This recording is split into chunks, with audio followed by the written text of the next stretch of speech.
Good morning class.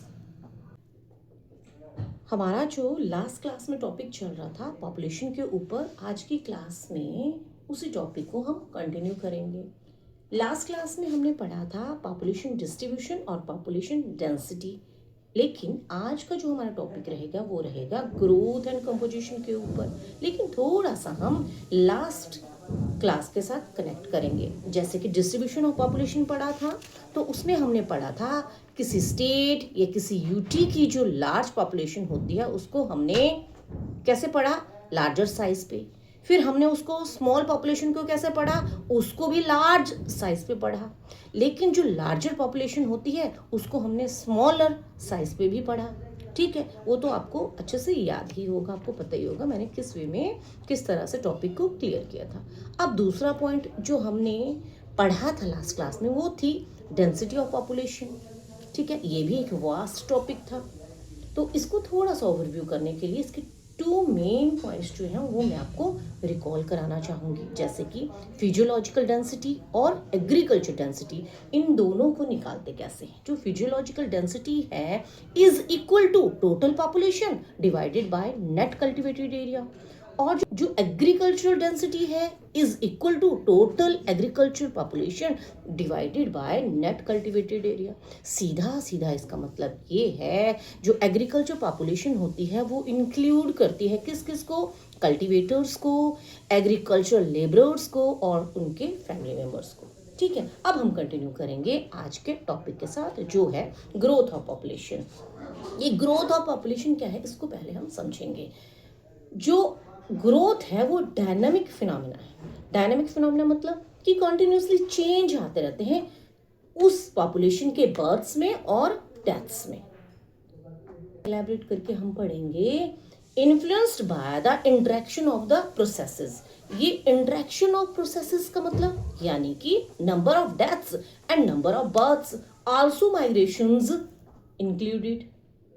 अब हम थोड़ा सा इसको डेफिनेशन के वे में पढ़ेंगे। जैसे कि आप हेडिंग डाल सकते हैं पॉपुलेशन ग्रोथ, उसके आगे आप डिस्क्राइब करके लिखेंगे change in the number of inhabitants of a country और territory.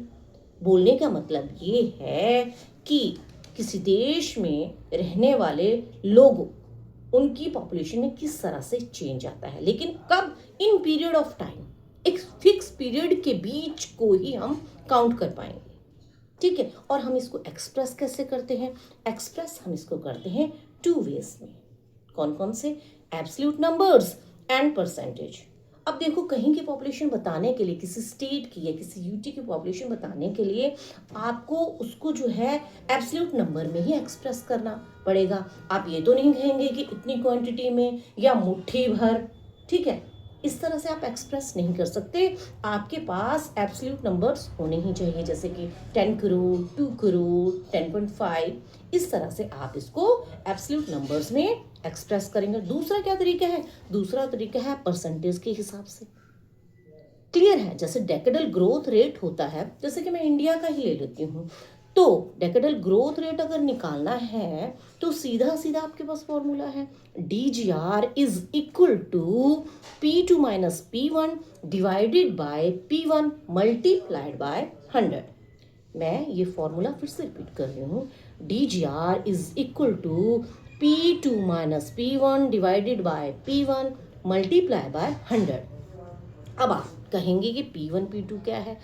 P1 stands for the base year, population के बेस ईयर को बताता है, और P2 पॉपुलेशन के प्रेजेंट ईयर को बताता है। इस तरह से आप इसको निकाल सकते हैं। सिंपल हो गया। प्रेजेंट कैसे किया जाता है और कितने टाइम के बाद प्रेजेंट कर सकते हैं। ठीक है, एक तरीका होता है कि एनुअल ग्रोथ रेट निकाली जाती है।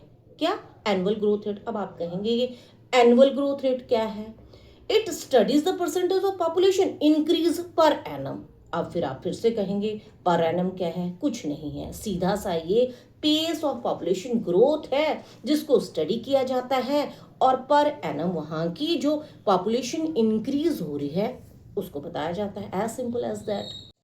अब इसमें मैं एक और पॉइंट जो है ऐड ऑन करूंगी, और वो पॉइंट है पॉपुलेशन डबलिंग टाइम। ये क्या होता है, ये सिंपल सा है।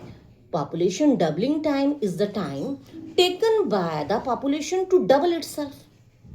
डबल इटसेल्फ तो करता है, लेकिन किस हिसाब से? करंट एनुअल ग्रोथ रेट के हिसाब से। ठीक है, इस तरह से हमारा जो टॉपिक है पॉपुलेशन ग्रोथ का वो कंप्लीट होता है।